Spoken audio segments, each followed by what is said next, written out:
Hello, I'm Matthew Millais Gray. Welcome to the channel. So what we are aiming to do today is to try and build a restorative, spiritually meaning reconciliation. You could say a script that takes responsibility upward, not downward, and reframes the original event as healing rather than rupture. Shall we see what we can do together? Something that Matthew said that triggered a memory, since you were talking about science fiction and then trauma, and it just boom, that made the connection. And I had this situation happen when I was a kid, and it just, to this day, there are things that I wish I could forget. I wish I didn't have this memory, but it was just burned into my memory, like a brand. And because it involves something that I loved so much, which was Star Trek. And I was probably 7, 8 years old, maybe in that area.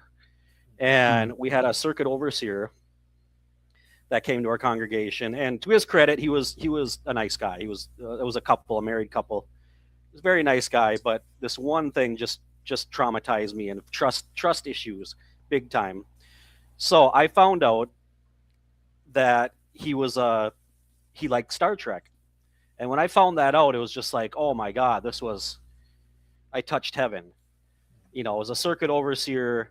We liked him. Everybody liked the circuit overseer. And then finding out that he was like a Star Trek fan, I was just like, oh my God, this is the best thing in the world. And I would talk to him, and, we would talk about the episodes and movies. And so this one day, in my innocence, total innocence, I wrote him a letter, because I like to write letters I always wrote letters to people in the congregation. I would pass them letters. And I wrote him a letter where I drew a picture from Star Trek where they were shooting their phasers. And so I colored the different beams, like green and orange and red, and I gave it to him. And I said, oh, this is Spock, and this is, And so I gave him the letter, and okay, he said, thank you. So we were on our way home from the meeting, and I remember so clearly, me and my 3 brothers, we were sitting in the back seat of the car. My dad's driving, and he says, Colin, I have to show you something. And he goes, and it was my letter. And I remember how instantly I was just terrified.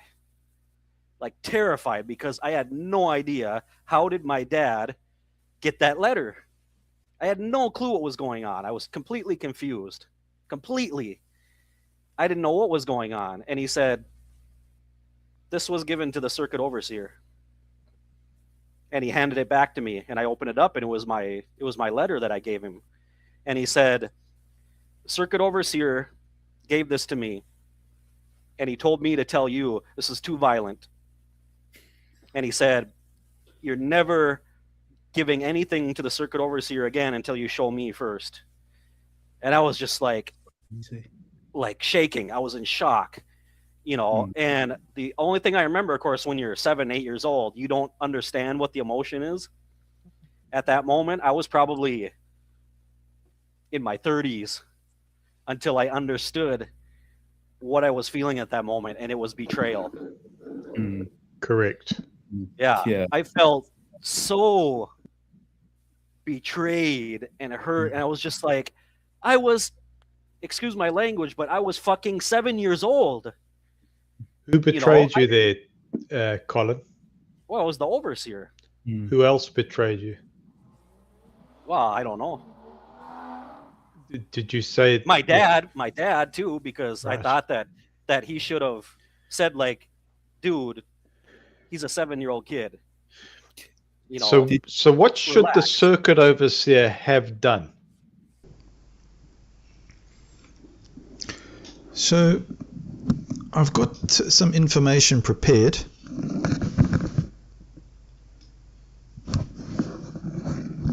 So looking at the situation as needing healing, in a psychospiritual framework, it would appear that you have a man who was betrayed as a young person. So notice the references and what I hope is building a legitimate way that, in this case, a Watchtower representative with valid certification could handle it with actual spiritual authority in that system, in that framework. So what we're saying is what that system was teaching should be applied to heal that situation. We're not saying what does happen. We've got the testimony of what does happen. And in this particular case, a young person, a child, a vulnerable person. And we can see that what is taught in that system, did it actually apply? Did that system actually follow its own guidance with respects to the young person, to the child, to the vulnerable person?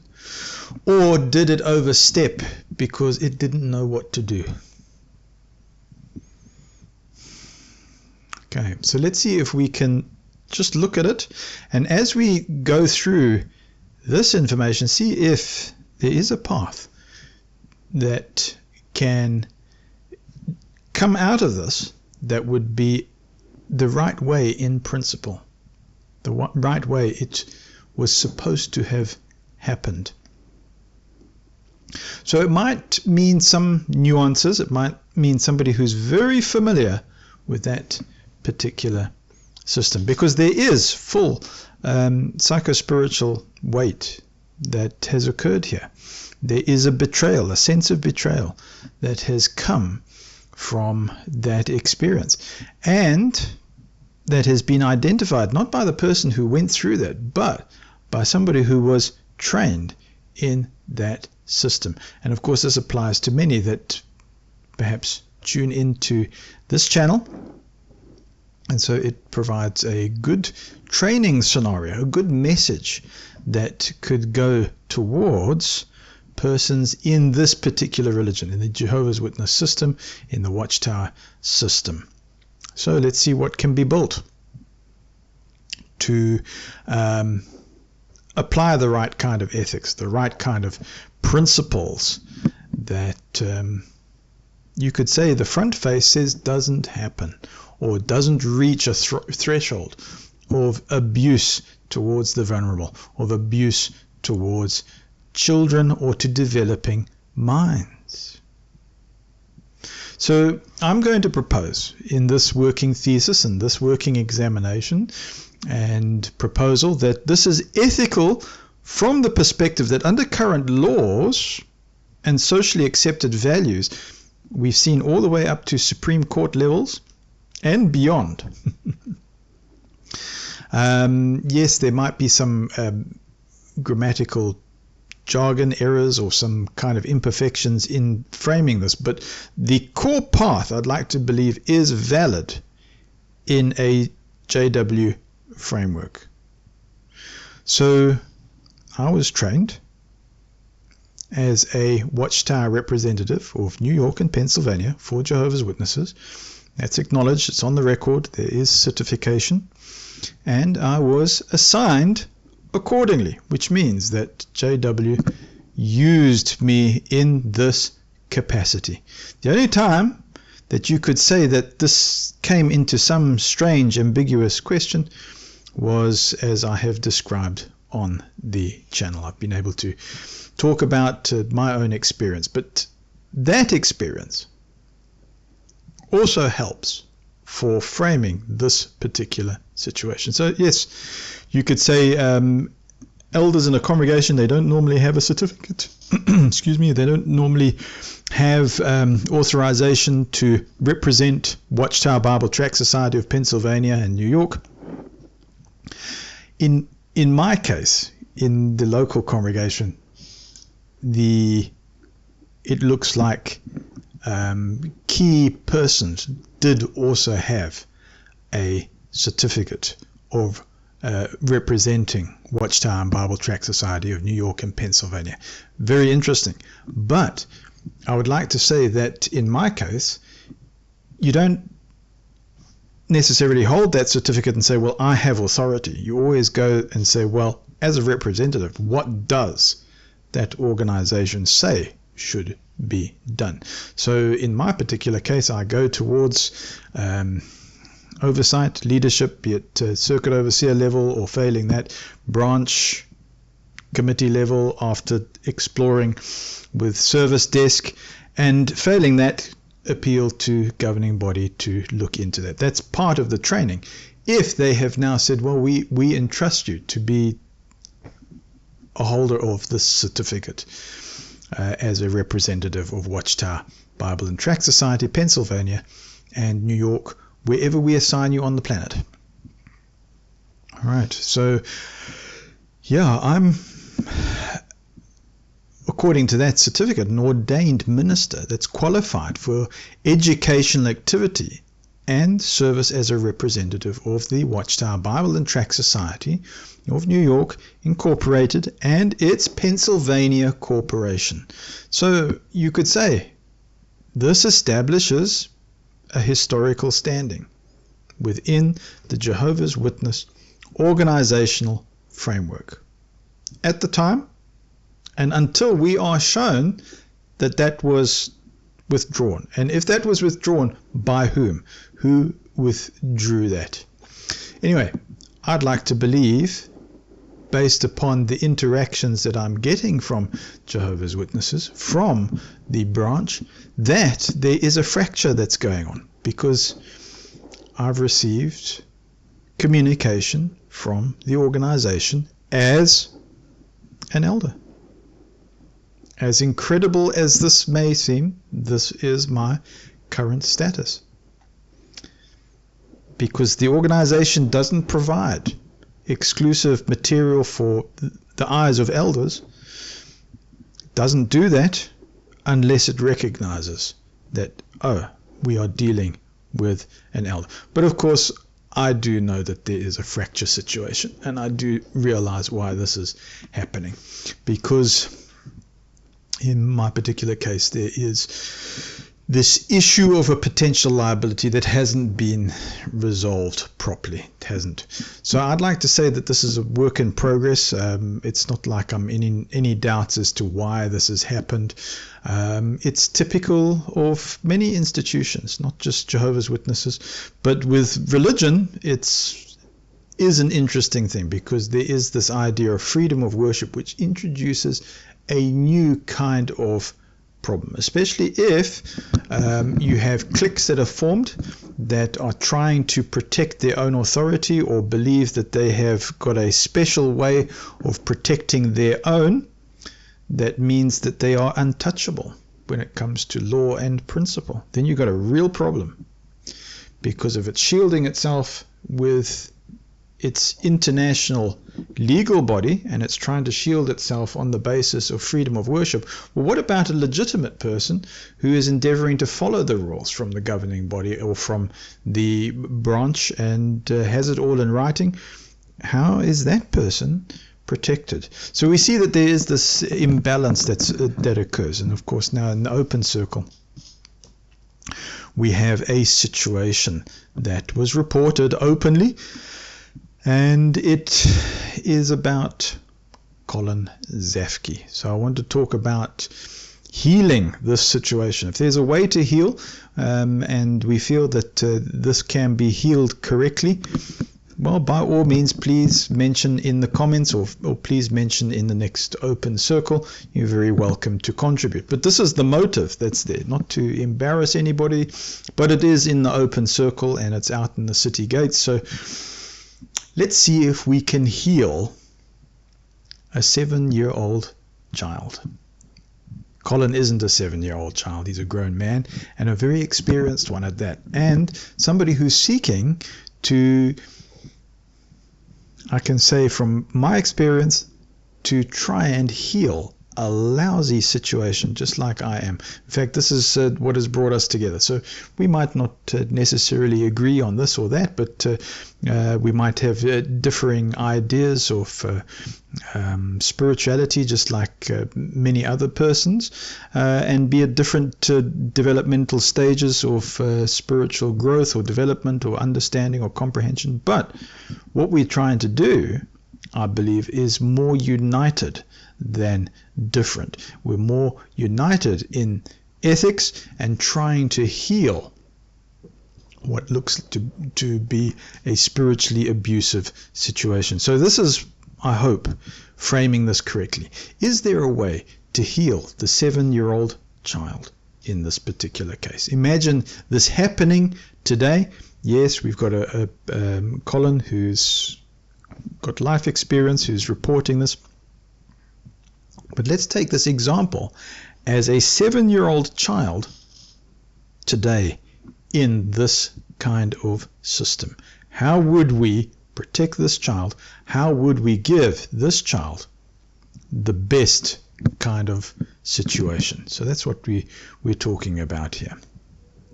So I'm wanting a legitimate, non-fabricated application of the JW principles that's essentially found in the book of Matthew, the Gospel account of Matthew, chapter 18, verses 15 to 35. Often quoted in Organized to Do Jehovah's Will book, formerly known as the OM book, or is now called the OD book. So there's been various iterations in the history of Jehovah's Witnesses where these scriptures have been applied for when there are difficulties that occur. So, an elder or an overseer, circuit overseer in this particular case, what is the responsibility? What is the responsibility of a parent? What's their role? How does conscience come into it? How does restoration come into this? That addresses the real injury. Now, what's the real injury? A child experienced the circuit overseer's indirect handling as a betrayal, rather than loving, kind, dignified shepherding. And we'll get into this, because there is a core wound. It's not a concern about violence in media, although it's a valid Jehovah's Witness topic, but the process is what we're going to focus in on. The secrecy, the triangulation through the father, a sudden relabeling of the child's innocent gift as too violent, and the resulting attachment rupture. So let's see if we're getting to this balanced, scripturally grounded way. A qualified brother within that JW system should handle things, or should have handled it, or should handle it today, if we're going to say there's a message for current serving circuit overseers. There's a message for current serving elders, for fathers, parents, mothers, in handling these kind of matters. So I say, with the certification of being a Watchtower representative, here's a message towards the circuit overseers. Here's a message towards those that are in these kind of situations. So shall we talk to Colin? Let's see. Colin, I want to speak to you directly, if I may, as one who has served in ministerial capacities. You are a hard-working person. You're a self-sacrificing person. We've seen that over the years to an incredible degree. You are still doing this. But you were called upon to serve in these ways, in very difficult situations, in very responsible situations within the Jehovah's Witness congregation. So this includes training, responsibilities that come with being sent out in service to the brothers, as JW would say, or they might say brothers and sisters, but usually they say the brothers.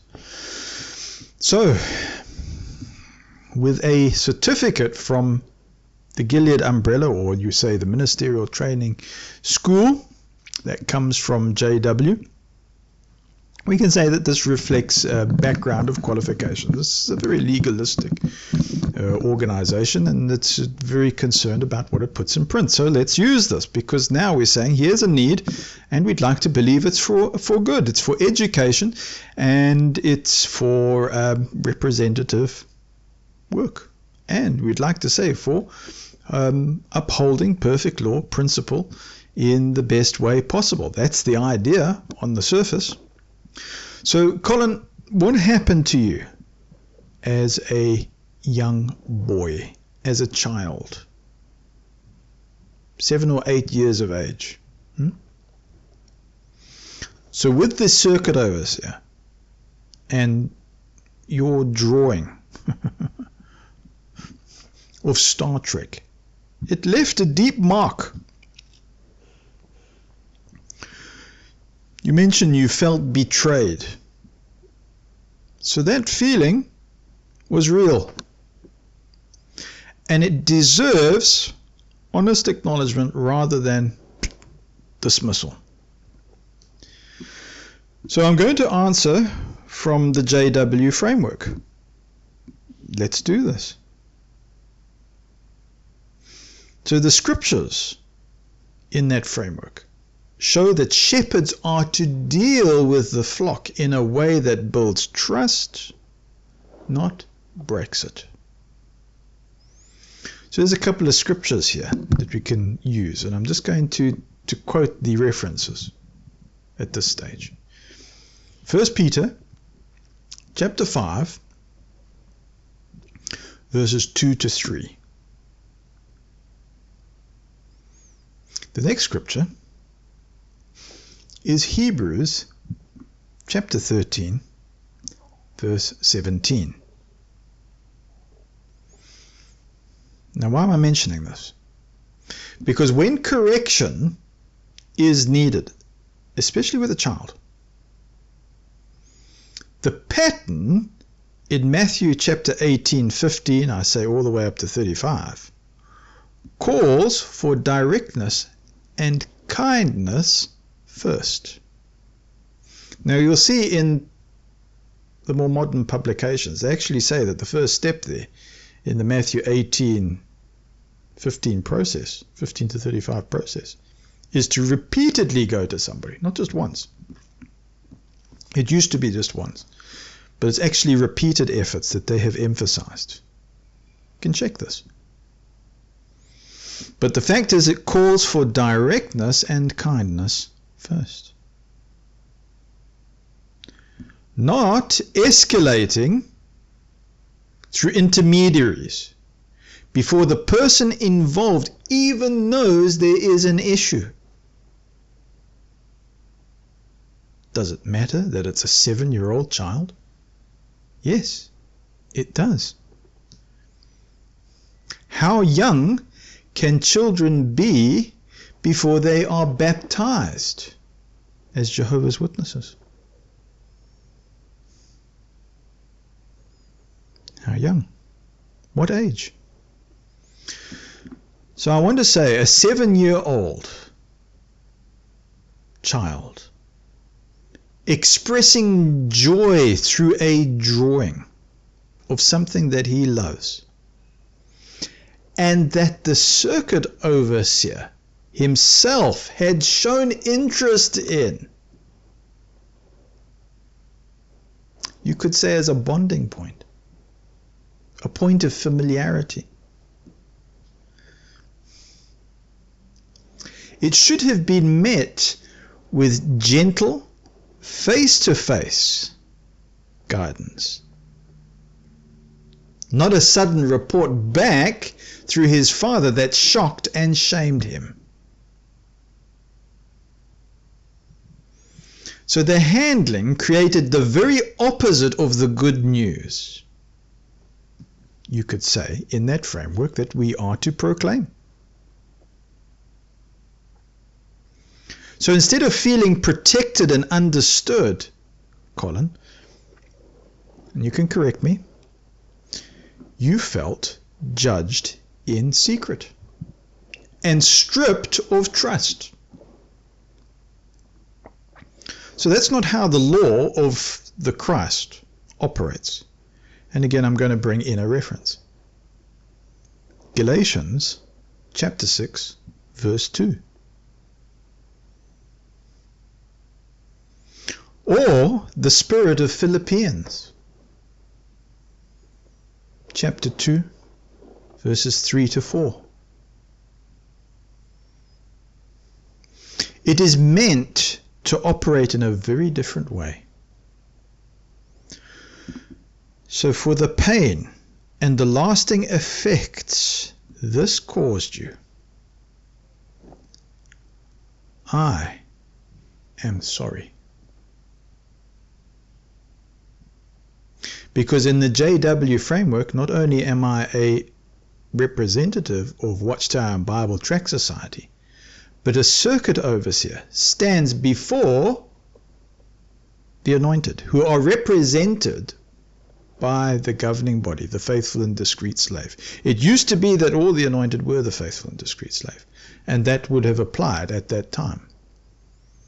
But now, as the framework has shifted and changed, I'm going to say that as a certified Watchtower representative, the circuit overseers stand before the governing body, the faithful and discreet slave, who represent the anointed persons on the earth, the legitimate ones.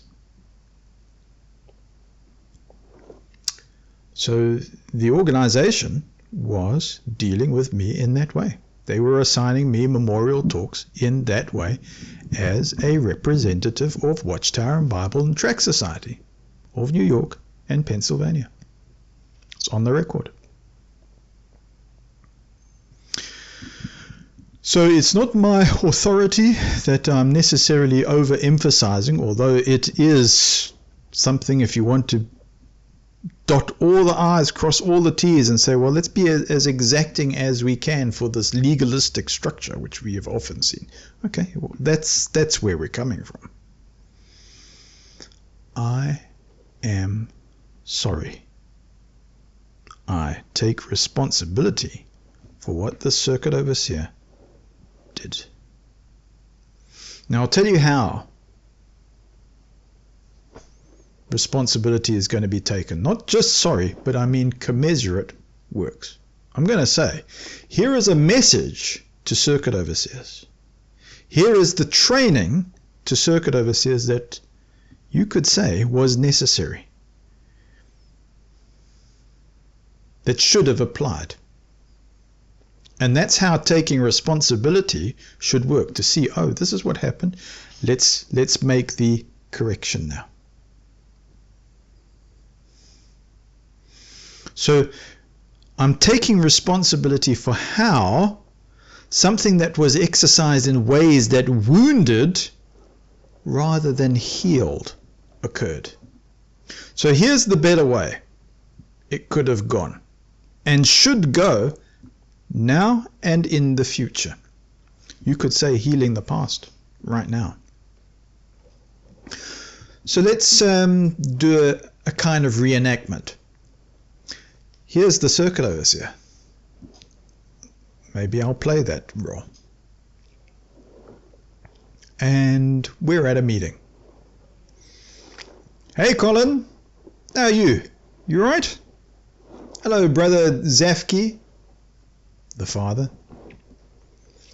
Do you mind if we just sit together for a moment? Just won't be too long. Just wanted to chat to you both just for a moment. Can I do that, please? Is it all right? Okay, good. Brother Zafki, I'm just going to address Colin, if I may, just with you present, and of course, please feel free to chip in at any particular time. But I want to just say to Colin, thank you very much for the letter and the drawing. I can see that you've put a lot of effort and excitement into that, and I really appreciate that you wanted to share something that you enjoy with me. Now, I've got to tell you something. Tell you both something, actually. And at the same time, some brothers and actually sisters, they pointed this out to me. And I had to stop and I had to think, oh, okay, all right. This is an interesting, important point, because they drew my attention to how the organization, in the past we've called it the society, how the organization, society, has counseled about violence in entertainment, even in science fiction. So I've got a couple of watchtowers and awakes here, and this is what they showed me, and they said, Matthew, do you know that this picture of lasers and phasers in Star Trek, do you know that it was mentioned in these articles? I went, ooh, you're right. You're right. So they showed me this. They said, you're going around telling people you love Star Trek, right? I said, yeah, I do. So take a look here in this particular article. And notice what it says here about the graphic imagery and its effects. And I had looked at this and I went, wow, oh yes. So when this was brought to my attention, I realized that I need to be more careful myself about what impressions I give.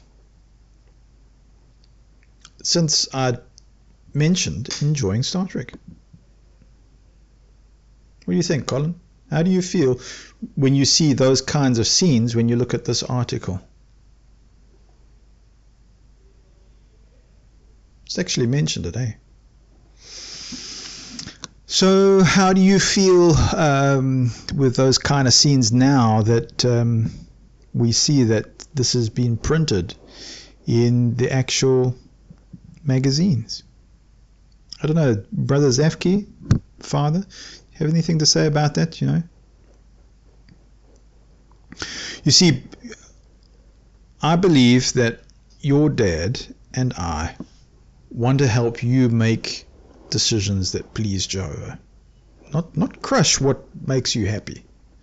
So I thought, let's talk about it together.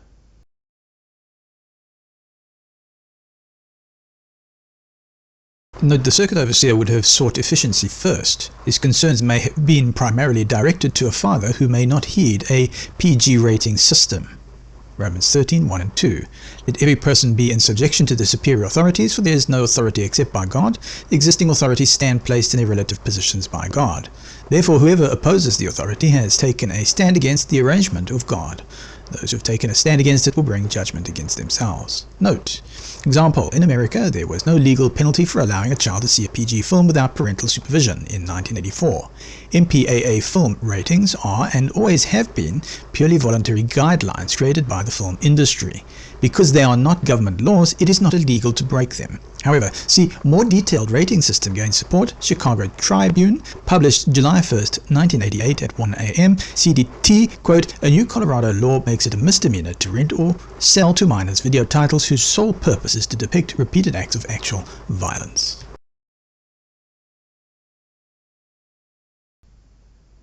And the reason being is dignity is very important. I want you to feel respected. You're very important. Really are.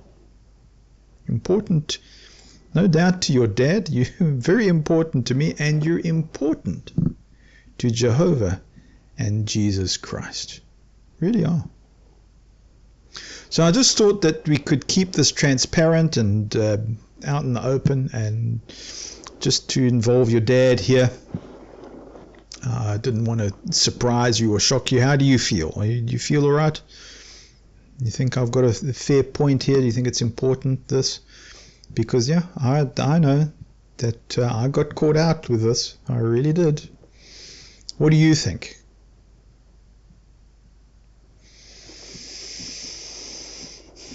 So I hope that with this scenario that has transpired here, this reenactment regarding Star Trek and similar things today, The organization, or the society as it was known, the publications have consistently pointed out that much entertainment glorifies violence, and they say in these publications that parents carry the prime responsibility.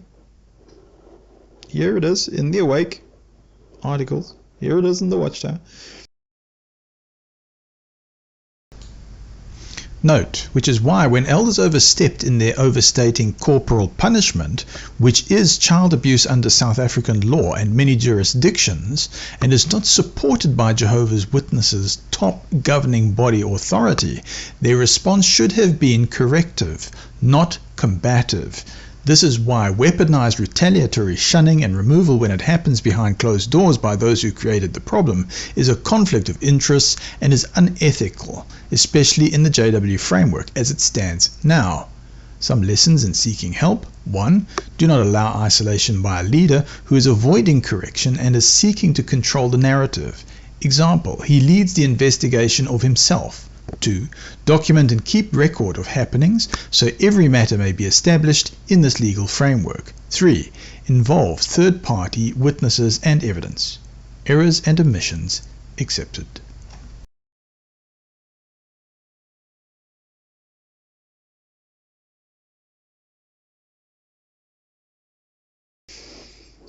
But at the same time, human curiosity. Look at this article. Just thought I'd bring this one. Take a look at this. Because this one says something about space. It says, humans are very curious about space and the future. It's not condemned. It's not. Awake Magazine, G92, 9/8, BP 13-14, Space Exploration. What does the future hold? Will man ever reach the planets? The famous American Star Trek films have whetted the appetite of millions for space travel. What are the future prospects for manned exploration of other planets? There are two perspectives to be taken into account, the human and the divine. After all, the Bible says that Jehovah is the maker of heaven and earth. As regards the heavens, to Jehovah the heavens belong, but the earth he has given to the sons of men. Psalm 115, 15 and 16, Genesis 1, verse 1. We have already seen that many scientists are optimistic about mankind's ability to reach Mars and settle on it. Human curiosity and a yearning for knowledge will no doubt continue to impel men and women to expand the frontiers of discovery. One of the purposes of the Hubble Space Telescope, according to NASA, fact sheet, is to search for other worlds, other galaxies, and the very origins of the universe itself.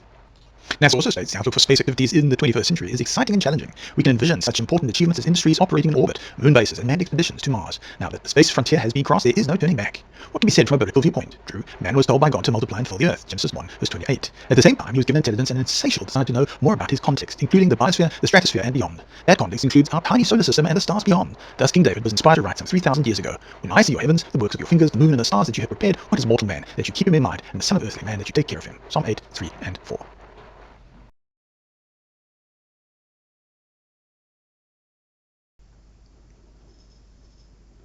Lasers serve an important part of our work. Do you know that lasers are used in a Bethel? Did you know that? Yeah. They cut these discs that hold an entire Watchtower library. Yeah. So we see that these things that we see in science fiction actually have real-world applications. So the curiosity, the things that we enjoy about creation, space, and the future, it's not all condemned. Here's a reference from Psalm 8. Here's a reference from an article on space exploration. It highlights wonder. So the issue has always been about balance, motive, not letting violent imagery desensitize us. A couple of scriptures here. Romans 12, verse 2. Philippians 4, verse 8. So we don't have to reject everything we love or loved as a child. Many brothers and sisters enjoy wholesome aspects of science exploration and imaginative stories while applying Bible-trained conscience. So the goal isn't to destroy joy, but to protect the heart. And you could say, yeah, the Bible, as Jehovah presents it, shows us stories that you could say, well, Matt, there's violence here. You say, yes, there is. There really is. And in fact, the governing body right now has said to parents that they should decide about the movies that are distributed even by Jehovah's Witnesses, about whether that's appropriate for their children.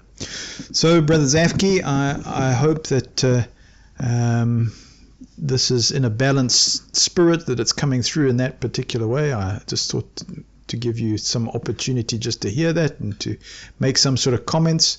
Of course, not even now. I mean, my door's open for more commentary. Please feel free to write me, contact me. This is how you can reach me. Feel free. So if you feel that there's a better way that this could be handled, well, that's all right. My door's open to you.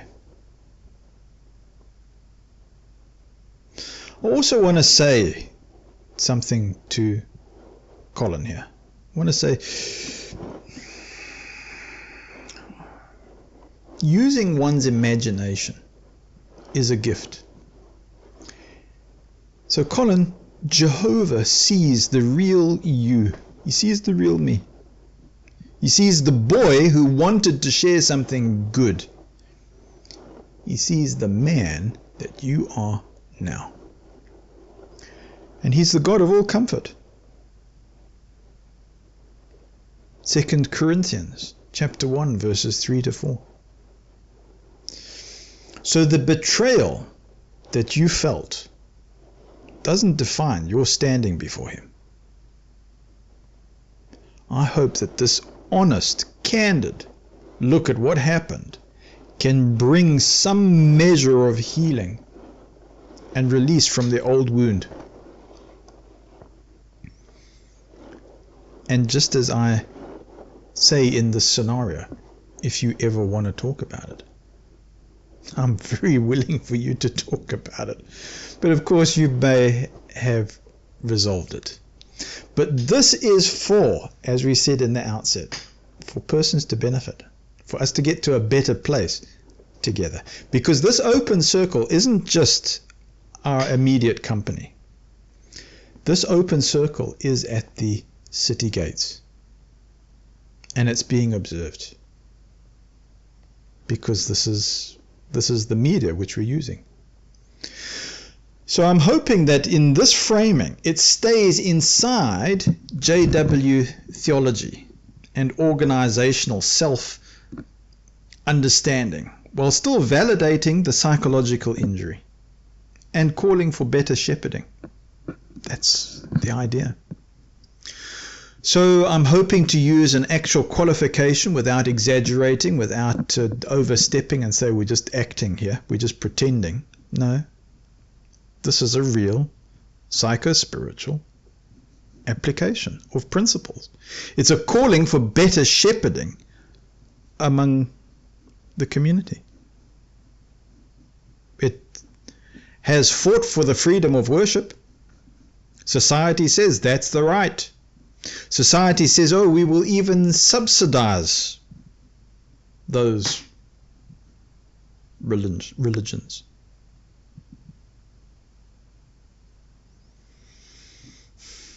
So I'm hoping that we're not making imaginative qualifications. We'd say, no, this is the religion's framework. That's the qualifications. We're not exaggerating here. We're not going beyond. And it's centering on restoration. That's a core Matthew 18 principle or hope for outcome.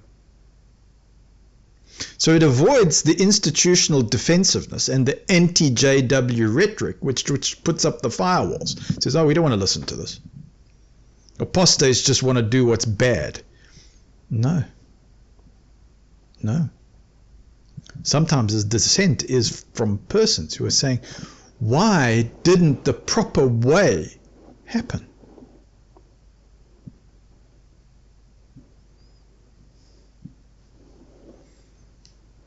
So if anybody wants to make adjustments to the tone or to the length, maybe there's a much more efficient way to have dealt with this, but I found that you know, genuine shepherding calls, it would take at least an hour with a person, at least. It should be even longer, especially if there's been some real spiritual harm or psycho-spiritual harm that's involved. So if anybody has better suggestions about this, the idea is to invoke healing in these matters. It usually works best. In fact, I'm going to say it works best when there's truth. When we're truthful about the pain, anchored in the faith, in that framework, what we were taught. Yeah. And maybe because there's crystallized thinking, the mind even goes, well, that's how I grew up. It resonates. Well, you know, I can't extract all of this from me. There's something that resonates. And we say, okay, well, continue growing, continue developing, but let's try and heal that part that's resonating, that's saying, yeah, this is what was needed.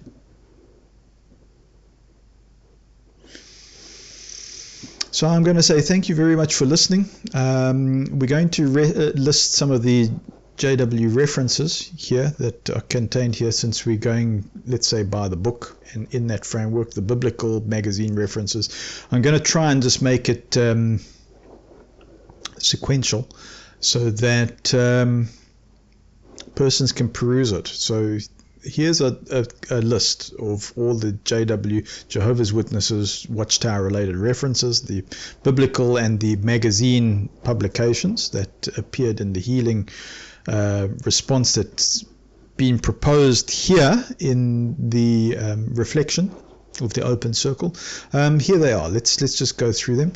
1 Peter chapter 5 verses 2 and 3. What is that? Shepherding responsibility. Here's the next one. Hebrews chapter 13 verses 17. We have obedience to those taking the lead. Excuse me. Then we have Matthew 18:15 to 35. And so that's the principle of direct, private confrontation. That's the dignified way.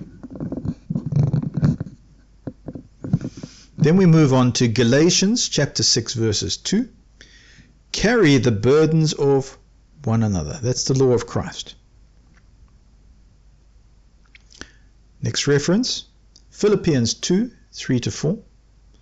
Have humility and look out for others' interests.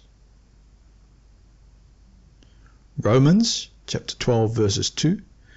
Do not be molded by the system, but transform by renewing the mind. Philippians 4 verse 8. Thinking about the things that are pure and virtuous. Things like that. We also mentioned Psalms 8. Specifically, you could say references to Psalms 8, 3 to 4 in the article context that's in the publications. 2 Corinthians 1 verses 3 to 4. Remember, the God of all comfort. So at the end of this, there should be not a feeling of betrayal, but a feeling of comfort. Especially if we think of Matthew chapter 7 verses 12, which is the golden rule. So you could say a circuit overseer could have encouraged the father to be kind, tenderly and compassionate. The circuit overseer could have taken the lead in doing that. The scripture for that is Ephesians chapter 4 verses 32. For the Watchtower and Awake articles on violence and entertainment, the science fiction that the circuit overseer was given a red flag or red card about, you could say this is the general counsel in JW. Here they come in, I hope in context. Awake G95, 12/8, page 6. So it's G95 12/8, page 6, titled A Look at Today's Science Fiction, discussing graphic violence in sci-fi, which is what the circuit overseer was shown as a correction. The other article was Awake 84, G84, 4/8, pp 13 to 14, under the heading, Do you feed your child a scorpion? So that's parental responsibility regarding movies, Star Trek 2, The Wrath of Khan mentioned there. And that was the trigger article that was shown to the circuit overseer. He was actually given a warning. And that's why this incident happened. So sometimes circuit overseers have somebody else. It might be the wife, it might be somebody else in the audience. It could be also a circuit overseer in training, or a shadow circuit overseer, or a shadow representative that's in the audience, overheard and regulated the circuit overseer. Might have said, I'm hearing you talking about Star Trek too much. Okay, so that person would have likely got regulated as well.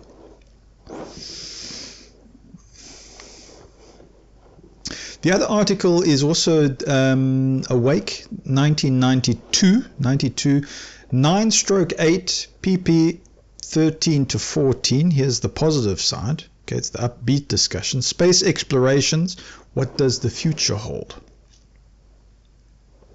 So it now reframes Star Trek in a positive way.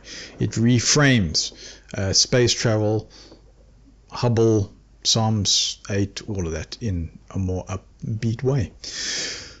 Right, so if we've come this far, these are all references that were used in the healing script response that we've reworked. So here's a quick summary for easy checking. You've got your Bible, 11 references that heavily focused on shepherding, kindness, direct communication, and comfort.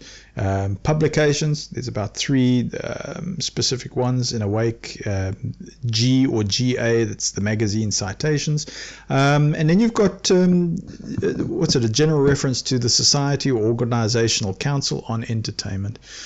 So I happened to notice within the open circle that there were more than 2 or 3 gathered there. And you might have picked up that there was the Jewish Star Trek Vulcan sign that came through like this. Did you spot that? So instead for Jewish Star Trek Vulcan sign, what's the true meaning? That Vulcan live long and prosper hand sign. It comes from a traditional Jewish blessing. And actor Leonard Nimoy, who was Jewish and played Mr. Spock, he introduced it to the show. And so the true meaning, you might be interested to know this, is I'm going to go like this. Shin. It's the Hebrew letter, Shin. Right? Sort of looks like that. So the split fingers, okay? Actually, that's it. There we go. There's your almost your W looking letter, your Hebrew letter, Shin. Shrink, shrink, shrink, shrink. There you go. Right. So the split fingers, right? They perfectly form the shape of that Hebrew letter Shin. Right. It's like an emoji. When it comes to the divine name, the letter Shin stands for Shaddai. Shaddai, which is a Hebrew name for the Almighty. So your priestly blessing during Orthodox Jewish services, the Kohanim, who are the priests, Kohanim, Kohanim, they hold their hands in this exact formation to bless the congregation. Now, there was also something else that was going on in our open circle, and that's the flag of Minnesota. So you've got Minnesota's original state flag. There's a circle there. We called this the open circle. So we've got this going on, this blessing that's happening, 2 or 3 gathered there, and also this being discussed at the city gates. So Minnesota's original state flag, and you can maybe comment on this, or anybody can comment on this. The year is 1858, denoting Minnesota's admission to the Union. So it appears in gold at the top of the ring, the circle. So for some, that flag could be controversial because there is this idea of a racist element in history. I mean, this is our human history. So the old Minnesota flag was widely considered offensive. How did that happen? Because its central imagery depicted the forced displacement of Native Americans. Now you could say, well, instead of it being offensive, this is a way of remembering. It's so that we don't make these mistakes of exclusion. Yeah. So there is a positive way to look at these things. So the design featured on the state seal, which showed, you could say, a white settler tilling the land, while an indigenous person on horseback rode away, symbolizing, what is it? Triumph of manifest of destiny and the exile of indigenous peoples. This is how we have got to where we are today.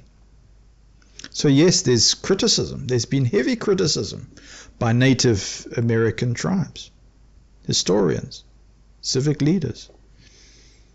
Why? For erasure. You could say because of shunning, because of removal. So this microscope of Jehovah's Witnesses, we are seeing it in a much larger circle. So this particular scene, what's happened here, is a very interesting narrative. We hope that we are restoring, reconciling, and healing. Thank you very much for being with the Open Circle. And if there is a way to improve this presentation, please feel free to make comments and perhaps to even join us. You're very free to join us on the next the Open Circle, or to interact or to write to me. You can contact me through this channel. I want to say thank you very much for being together, and thank you for Colin for being part of this Open Circle and for sharing that important experience. We hope that we are able to protect people in future, or to get to a better place by reframing these things. So that brings our Open Circle to a close for now, though it's always open. I want to say, you are the reason we are here. I'm Matthew Millais Gray. Please go with blessings.